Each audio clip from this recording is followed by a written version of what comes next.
Welcome again to our viewers. Many Westerners fear that Shariah or Islamic law, if it were to be established as the law of any land, would further restrict the freedoms of women. We have with us today as our guest Professor Dr. Ahmad from the International Islamic University. Welcome, Dr. Anis. Thank you. Assalamu alaikum. Wa alaikum assalam wa rahmatullah. Let's discuss today this topic of Sharia and women. I know you've written several books on the topic of women, and it's a special interest of yours. How do you see promoting the interests of women in Muslim society? What sort of potentials do they have? What rights do they have in Islam? And what do you see as the way to correct what exists in the world today, whether in a Muslim society or in a non-Muslim society, in regard to women? Thank you very much. First of all, I would like to say that all over the world, whenever we have something to discuss about women, we always begin with a checklist that Islam has given them following privileges and benefits, and then tell them you must feel very happy. We forget there are certain brutal realities in all societies, including Muslim societies, where certain discrimination has taken place due to influence of local cultures. For example, in India, Hinduism viewed women in certain manner. A culture was developed. She had no right to survive after her husband died.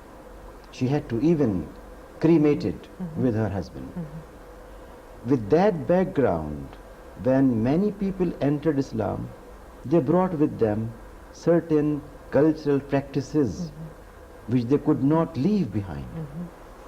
Since they were doing it, it was taken as the expected Islamic conduct.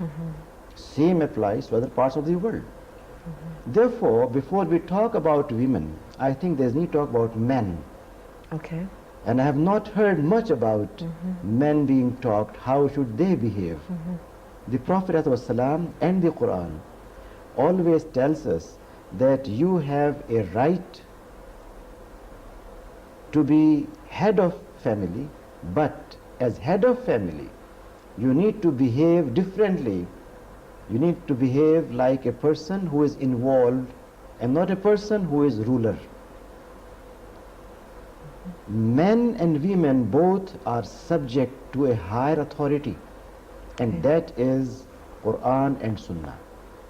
In Surah Al-Ahzab, Allah subhanahu wa ta'ala addresses both men and women by saying, those who guard their chastity, those who observe their prayers, those who are constant, those who are paying their due, men and women both mentioned again and again.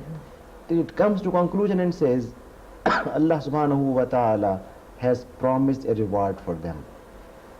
It's not a matter of one gender over the other. It's a matter of ethics, action, and piety. Therefore, I think we should stop for a while talking about just certain things granted for women, but try to find out how both men and women are supposed to behave in an ideal Islamic society and community. There, I believe, women have as much role to play in education, in technology, in economy, in society as men have. However, not based on the so-called sacrosanct dogma of equality, but on the Islamic principle of equity, adl, and justice.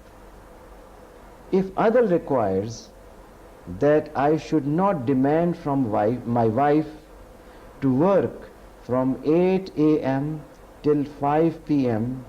in an office as chief executive, and yet when she comes back, I ask her to take care of my home, to set my visitor's room in the most modern, attractive way, and at the same time take care of her aged parents, then it's unjust. Which means that to every individual, in view of the role, we must assign responsibilities. It will be ridiculous that a lady should play the role of a mother by building human resource for the future, making a community of dynamic persons who live ethically, Yes. who are aware of their sense of responsibility. And at the same time, I demand from her, well, you take care of all these extremely delicate aspects of human development. At the same time, you must go to the steel mill and work there as a laborer for 8 hours. It's unjust. Therefore, Islamic approach toward women is not based on gender but ethics. What ethics requires? Ethics requires that we should treat them more than what we do today, more kindly than what we do today, more compassionate than what we do today. Today, I think women are not treated properly in Muslim societies, and that has reasons. It's not due to Islam. Islam wants us to rethink on our own behavior and conduct, that men and women both should develop an approach in life which is of companionship, complementarity, and not of rulers and ruled. That approach has to come to an end. The Prophet, peace be upon him, was the person who would clean his home and never demand from his wife to clean it. He will help her in cooking. He will wash his own clothes. He will not expect that everything is done by his wife and he just sits like a prince. I think we have to look into Quran and Sunnah and develop that complementarity, that companionship, that partnership which gives us a sense of family, and not that of a tribe ruled by a tribal chief. That male chauvinism has to give way to an Islamic attitude where men and women both behave ethically and morally. I think probably the next question that would arise in the minds of women's rights advocates is, well, given what we have, given the situation we have in the world today, aren't women the ones that have to go out and fight for their rights? If nobody's going to give it to them, do they have to go and demand it? What's the right approach? If men have not already taken the initiative to right the wrongs, what can women do? What should they be doing to change the situation? Well, Islam is essentially a matter of hukuk and faraid, rights and obligations.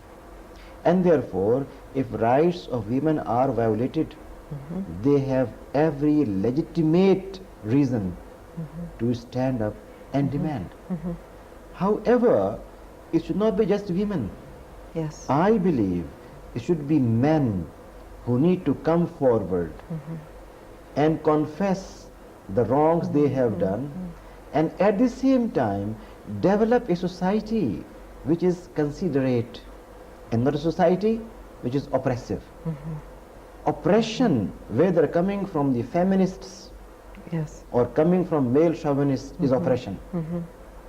And therefore, supremacy of feminists or supremacy of male chauvinists, both have no difference. Yes. Islam requires the path of adl, tawazun and qist, moderation, balance and harmony.